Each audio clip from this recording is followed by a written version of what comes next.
तो सर मैंने सबसे पहले जो मैंने लास्ट 2-3 महीने थे जब अनाउंसमेंट आया कि जीपैट जल्दी हो रहा है। तो तब तो मैं बहुत डर गई थी, but then I had this one plan that मुझे लक्ष्य जीपैट सीरीज खत्म करनी है। तो मैंने चालू किया एक दिन में लक्ष्य जीपैट का जो टॉपिक था वो पूरा स्टडी करना, उसकी टेस्ट देना एंड उसको इवेलुएट करना। तो वो एक दिन में हो नहीं पाता था अभी मोस्ट ऑफ द टाइम। जब कॉलेज की छुट्टी मिल जाती थी तब ठीक है, अदरवाइज कॉलेज के 2 वर्किंग डेज का मैंने ऐसे टारगेट रखा था एंड मैंने वो सॉल्व किया है पूरा अच्छे से। मैंने महामैराथन के कुछ स्टार्टिंग के लेक्चर्स देखे हैं और मैंने भोपाल सीरीज मोर देन 50% देखा, जो बहुत यूजफुल था, बहुत ज्यादा।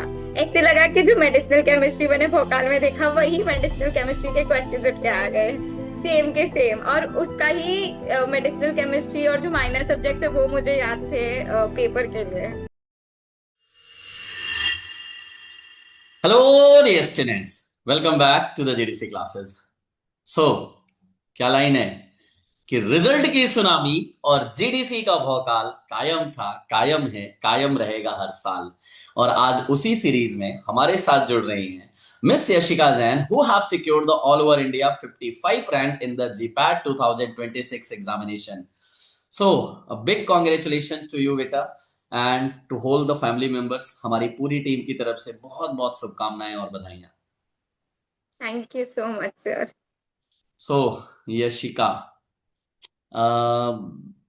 जर्नी, आज हम रिजल्ट देख रहे हैं, खुश हो रहे हैं, सबकी बधाइयां आ रही हैं, सब तारीफ कर रहे हैं, क्या सिंसियर बच्ची है, कितना मेहनत करी है, रैंक कितना अच्छा लेके आई है। बट उसके पीछे की कहानी तो यशिका को ही पता है कि कितनी रातें ऐसे गई हैं जहां नींद भी हमारी हराम हो गई थी, है ना। कितनी रातें ऐसी, कितने दिन हमने ऐसे बिताए हैं जहां पे पूरा दिन सुबह से शाम तक खाने तक का होश नहीं था, सिर्फ पढ़ाई पढ़ाई पढ़ाई, तब जाके ये रिजल्ट आया है। तो यशिका की जर्नी शुरू कब से हुई थी जीपैट की, अगर बात करें तो? सर मैंने अराउंड फोर्थ ईयर में, सॉरी फोर्थ सेम में जीडीसी के लिए इंक्वायर करना चालू किया था। So my seniors, I knew a few of them. तो मैंने उनके थ्रू मैं काफी क्लासेस में मैंने पूछा था and everyone said GDC is the best, so you can ask there. So उसके बाद में मैंने जून जुलाई में अराउंड ज्वाइन किया था and I was a 2 year prime student. So मैंने थर्ड ईयर में मुझे जीपैट देना था but I somehow missed filling the form.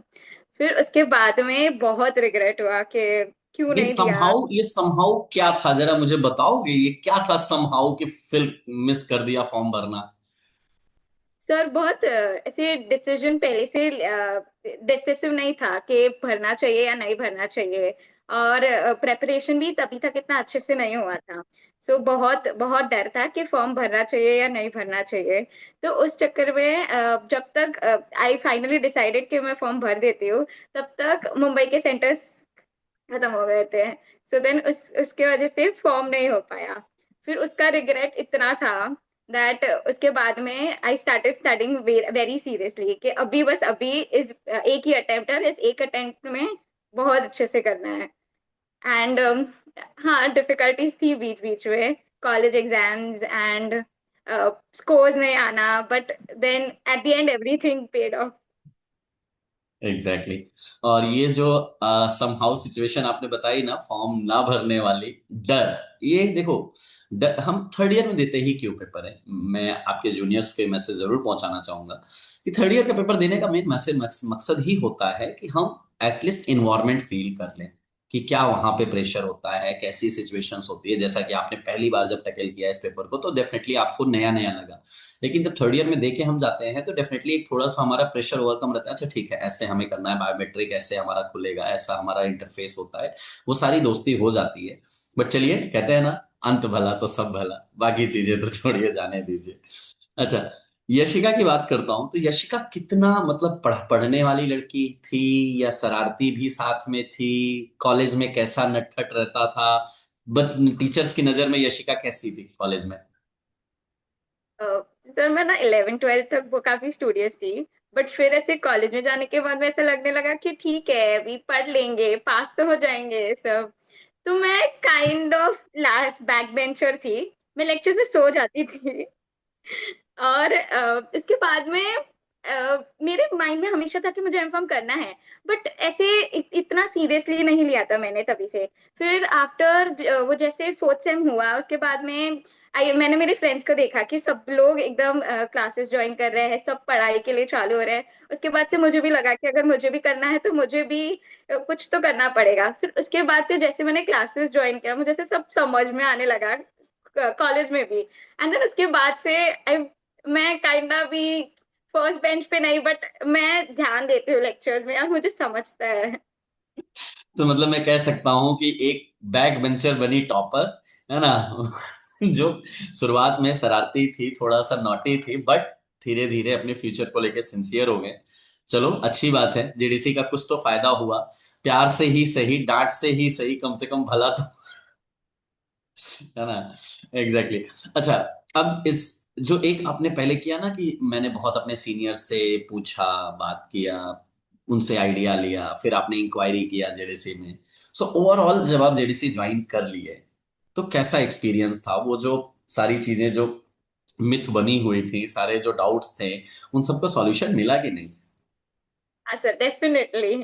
Sir जैसे ही मतलब वीकली टेस्ट चालू हुआ और वैसे सब टेस्ट चालू हुए, तब जब क्वेश्चंस बनने लग रहे थे थोड़े थोड़े, और जब ऐसे पास्ट ईयर क्वेश्चंस देखे और फिर इधर के क्वेश्चंस देखे, और जब ऐसा लग रहा है कि ये सब जो पढ़ रहे हैं वो मैच हो रहा है और हो जाएगा वैसा करके, तो तब it was like I was very confident कि बस सर जितना लेक्चर में बोल रहे हैं उतना ही पढ़ना है और कुछ नहीं पढ़ना है। ओके। और ये मैं हमेशा कहता हूँ बच्चों की इंस्ट्रक्शन देखो, टीचर आपको ऑनलाइन में इंस्ट्रक्शन ही दे सकता है, आपको बता ही सकते हैं कि बेटा ये करना है, ये टेस्ट देना है, ये पढ़ना है, ये रिवीजन करना है।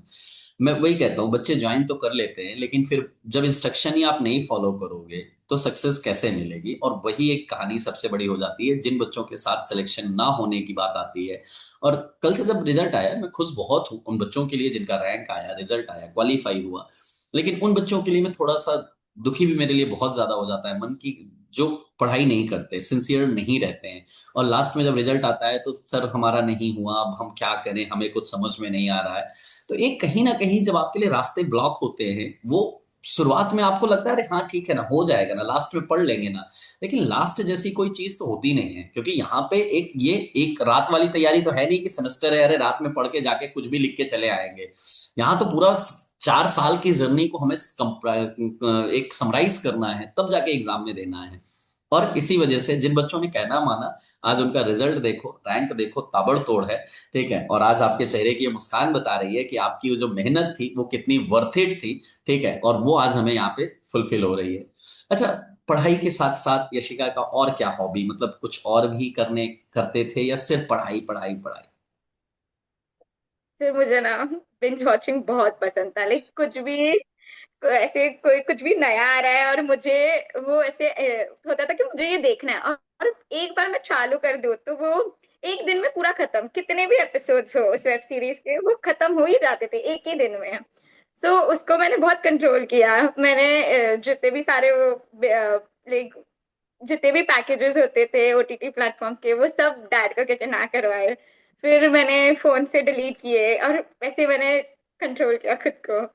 और मुझे लगता है 7 मार्च के बाद तो यशिका ने सारा निपटा डाला होगा, ये देखना है, ये देखना है, सब देखना है। ओके। अच्छा, यही चीजें होता है ना, अपने ऊपर कंट्रोल करना, क्योंकि देखिए हम बाद में भी मूवीज हैं, वेब सीरीज हैं, वो तो ऐप पे पड़ी हुई हैं, हम बाद में भी देख सकते हैं। लेकिन वो समय हमारा जो फ्यूचर बनाने का है ना, वो वापस नहीं आ सकता है। ठीक है। और अब मेरा सजेशन फिर से होगा, अगले 2 महीने के लिए फिर से उन सबको अनइंस्टॉल कर दो। ठीक। क्योंकि अभी अगले अगला पड़ाव बाकी है मेरे बच्चे। ठीक है, एक बार जब आप अपने डेस्टिनेशन कॉलेज में पहुंच जाना, वहां पे आप खूब बिंज वॉचिंग करना, कोई नहीं रोकने वाला होगा, मैं बिल्कुल नहीं डांटूंगा, तब वहां जो करना हो मस्ती करना। लेकिन अभी 2 महीने और कंट्रोल करो मेरे बच्चे। ठीक है, क्योंकि अगला एग्जाम हमारा मार्च में अभी फाइनल है, और मुझे इस उसमें इससे अच्छी रैंक आपकी देखनी है, ये जरूर याद रखना बेटा। Yes sir. है ना? चलो। अच्छा, घर का कैसा माहौल, जब आप पढ़ाई करते थे कैसे क्या कंट्रोल होता था, और कैसा सपोर्ट, मतलब सबसे ज्यादा किसके करीब आप थे, मम्मा या पापा के? सर मैं मेरे दादी के बहुत करीब थी। तो ओके। ऐसे ऐसे कुछ भी होता था जो मुझे ऐसा, आज सपोज आज टेस्ट हुआ और मुझे टेस्ट में मार्क्स नहीं आए, तो मैं दादी को जाके बता देती थी कि आज टेस्ट में मार्क्स नहीं आए। तो वो बोलते थे कि तू रोज तो पढ़ती है, तो ठीक है, एक दिन नहीं आए कल आ जाएंगे, वैसे बोल के वो हमेशा मोटिवेट करते थे। मतलब हमेशा आपके बैक बोन बन हाँ के खड़ी रहती थी कि हाँ, अरे कोई बात नहीं, तू कर लेगी, तू मेरी बच्ची है, तू कर लेगी, है ना। हाँ वो एक मोटिवेशन हमेशा जारी था। और ये एक अच्छा होता भी है, क्योंकि किसी ना किसी शख्स के साथ हमारी ऐसी बॉन्डिंग होनी चाहिए। मैं हमेशा कहता हूँ पढ़ाई के टाइम पे कि जब भी हम लो फील करें ना, तो उनसे हम बात करें तो वो हमें थोड़ा सा गाइड करें, मोटिवेट करें, और वो सबसे ज्यादा जरूरी होता है इस जर्नी के।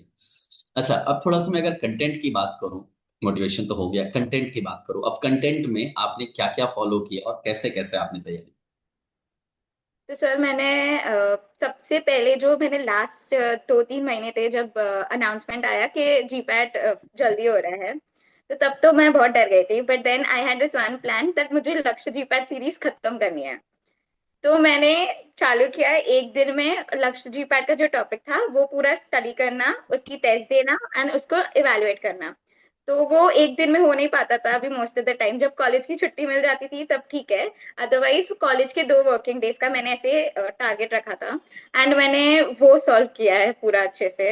मैंने महामैराथन के कुछ स्टार्टिंग के लेक्चर्स देखे हैं, और मैंने भोकाल सीरीज मोर देन 50% देखा, जो बहुत यूजफुल था, बहुत ज्यादा। ऐसे लगा कि जो मेडिसिनल केमिस्ट्री मैंने भोकाल में देखा वही मेडिसिनल केमिस्ट्री के क्वेश्चंस उठ के आ गए, सेम के सेम। और उसका ही मेडिसिनल केमिस्ट्री और जो माइनर सब्जेक्ट्स है वो मुझे याद थे पेपर के लिए। चलो बहुत बढ़िया, क्योंकि यही आप लोगों के लिए मैं कहता हूँ ना, जीडीसी में हमारा टारगेट होता है जब शुरुआत में बच्चा आता है, थोड़ा सा उसको आराम से सहलाना फुसलाना और उसको पढ़ाई के लिए लाना। जैसे जैसे आप आगे बढ़ते हो फिर प्रेशर बढ़ाना शुरू हो जाता है। पर डे आपकी 4 3 4 5 क्लासेस तक हो जाती हैं, सुबह भी है तो शाम में भी है, फिर टेस्ट भी है, और क्लास टेस्ट भी है, वीकली टेस्ट भी है, लक्ष्य जीपैट शुरू हो गया, महामैराथन शुरू हो गया। और इस बार तो महामैराथन को भी ना एक एक दिन में दो दो करना पड़ गया, क्योंकि पहले हो जाने की वजह से। लेकिन एज अ जेडिशन हम कभी हार नहीं मानते हैं, क्योंकि अगर हम हार मान लेंगे तो हमारे बच्चे कैसे सिलेक्शन देंगे। और इसीलिए हम लोग दोनों लोगों ने मिलकर, टीचर और स्टूडेंट सभी ने मिलके इसको हमने ग्रैंड सक्सेस बनाया, और आज उसी का रिजल्ट हम देख रहे हैं कि इतना ताबड़तोड़ रिजल्ट आपको कहीं नहीं देखने को मिलेगा जो जेडीसी ने हमेशा जेडिशन ने दिया है। करेक्ट। मॉड्यूल की मैं बात करूं तो नोट्स कैसे आप बनाते थे और कैसे आप पढ़ते थे। तो मैंने ना इनिशियली तो कुछ नोट्स जैसा बनाया नहीं था। सिर्फ मैंने, मुझे ऐसा लगता था कि मेरे ना कोलॉजी में जैसे जब थर्ड ईयर के टेस्ट चल रहे होते थे तब मैंने कुछ टेस्ट उसमें से दे दिए थे। तो उससे मुझे पता चला कि मेरे कोलॉजी में थोड़े मार्क्स कट रहे हैं बिकॉज मैं उसे इफेक्टिवली लर्न नहीं कर पा रही थी। तो मैंने तभी बस थोड़ा कोलॉजी के नोट्स बना के रखे थे, क्लासिफिकेशन इंपॉर्टेंट पॉइंट्स। बट मैंने एज सच बाकी सब्जेक्ट के नोट्स नहीं बनाए थे। बट जब मैं लास्ट में रिविजन करने बैठ रही थी तो मुझे ऐसा लगा कि अगर अभी मैं नोट्स बनाना नहीं चालू करूँ तो जो एंड में रिवीजन होगा वो बहुत अफेक्ट करेगा। तो मैंने तभी से थोड़ा जो पॉइंट्स में भूल जाती थी सिर्फ उनके नोट्स बनाए, और मैंने ये लास्ट टाइम पे स्टडी किया करेक्ट है, जो बाकी हेल्प। टाइम पे सिर्फ मॉड्यूल चलता था। हाँ। चल। अच्छा, ओवरऑल अगर मैं बात करूं तो इस जर्नी में सबसे अच्छी और सबसे खट्टी यादें क्या रही आपकी। तो 50 डेज 50 मॉडल पेपर। और मैंने बीच में अचानक से लक्ष्य जीपैट के फुल लेंथ मॉडल पेपर भी चालू किए। उसमें स्कोर इतना बुरा आता था दैट, एंड वो papers actually were very good level and very difficult. तो उसमें स्कोर्स बहुत कम जा रहे थे एंड उससे और एंजाइटी बढ़ रहा था, और मैं एवरीडे और ज्यादा ज्यादा ट्राई कर रही थी बट तो भी उसके स्कोर्स बढ़ नहीं रहे थे और वैसा तो। यही शायद मैं क्लासेस में हमेशा यही बोलता था कि बेटा ये मॉडल पेपर आपके जीपैट से हार्ड ही करे जाते हैं, और इसीलिए किए जाते हैं ताकि आपकी प्रैक्टिस हो, और आप हवा में ना उड़ने लग जाओ, अरे वाह मेरे तो 400 नंबर आ रहे हैं, मेरे तो 500 आ रहे हैं। ठीक है, और उसी वजह से ये पेपर रखे जाते थे थोड़े टफ करके। आई होप सब कुछ आज के डेट पे रिजल्ट देखने के बाद सब वर्थ इट लग रहा होगा, है ना। बिल्कुल। बढ़िया। अच्छा, अगर मैं कहूँ कि यशिका का सबसे सीक्रेट प्लान क्या था ये रैंक लाने के लिए, मतलब पढ़ाई तो सब बच्चे कर रहे हैं, लेकिन ऐसा क्या किया यशिका ने जिसकी वजह से ये इतनी अच्छी रैंक आई, अगर आपके जूनियर आपके सीक्रेट जानना चाहें तो। सर मैंने ऐसा कुछ अलग नहीं किया बट मैंने बहुत काफी सारे सॉल्व एग्जाम्पल्स देखे। तो मैंने पहले के महा मैराथन या लाइक 2025 के भी महा मैराथन के सॉल्व एग्जाम्पल्स देखे हैं, और मैंने अभी के भी जो जो टॉपिक्स पे मुझे डिफिकल्टीज लग रही थी फिर भी मैंने उनके भी देखे हैं। ऊपर से मैंने भोकाल सीरीज का भी आधा से ज्यादा कवर किया था, तो मुझे ऐसा लगता है दैट मुझे मे बी टॉपिक्स और उनका थ्योरी याद नहीं था जो मैं पेपर में लिखने जा रही थी, बट मुझे एक इंट्यूशन से ऐसा ऑप्शन देख के लग रहा था कि यही ऑप्शन होगा, बिकॉज मैंने ये किधर तो पढ़ा है। करेक्ट है। तो मतलब थ्योरी। अगर ओवरऑल में कहूँ तो ये रहा कि क्वेश्चन ज्यादा से ज्यादा सॉल्व करना यशिका के लिए सबसे ज्यादा इंपॉर्टेंट रहा और उससे काफी बेनिफिट मिला। और वाकई हर बच्चा, मैं जितने भी बच्चों का इंटरव्यू सेशन कर रहा हूँ, सबने एक ही चीज बोला कि सर हमने क्वेश्चन नहीं छोड़ा। चाहे मॉडल पेपर हो हमने वो दिया है, चाहे लक्ष्य जी पैड उनकी बात करिए, डीपीपी तो देते ही रहे, क्लास टेस्ट वीकली टेस्ट बिल्कुल नहीं छोड़ा। उसके अलावा भी मतलब जो टेस्ट डेली टेस्ट है, मतलब जो भी बच्चों को ये एक चीज रहा कि टेस्ट देना है। और बहुत सारे बच्चे इसी में मात खा जाते हैं, उनको लगता है अरे पढ़ लिया ना बहुत है, टेस्ट देने से क्या ही होता है। मतलब टेस्ट देना चाहिए अगर मैं आपके अकॉर्डिंग कहूँ तो। हाँ सर, बिल्कुल टेस्ट सबसे जरूरी है। चलिए बहुत बढ़िया, और आई होप इस जर्नी का एक अंत हमारा जो हुआ काफी अच्छा हुआ। अब इस जर्नी के बाद नई जर्नी की शुरुआत भी यहीं से शुरू होती है, वो भी हम अच्छा करेंगे। और आई होप और हमारी पूरी टीम की तरफ से बेस्ट विशेस हैं कि अगले एग्जाम में भी हमें एक अच्छी रैंक यशिका का नाम देखने को मिलेगा, है ना। इस उम्मीद के साथ मैं इस सेशन को यही रोकूंगा और हम मिलेंगे अभी ग्रैंड सेलिब्रेशन के साथ, है ना। एक धमाकेदार सेलिब्रेशन होगा इस रिजल्ट का। तो थैंक यू यशिका हमारे साथ जुड़ने के लिए, और वंस अगेन आपकी पूरे फैमिली मेंबर्स को इस रिजल्ट की बहुत बहुत बधाई। Thank you so much sir. Packing ready हो गई है ना? पैकिंग चल रही है ना? सर शायद नहीं आ पाओगे मैं। क्यों?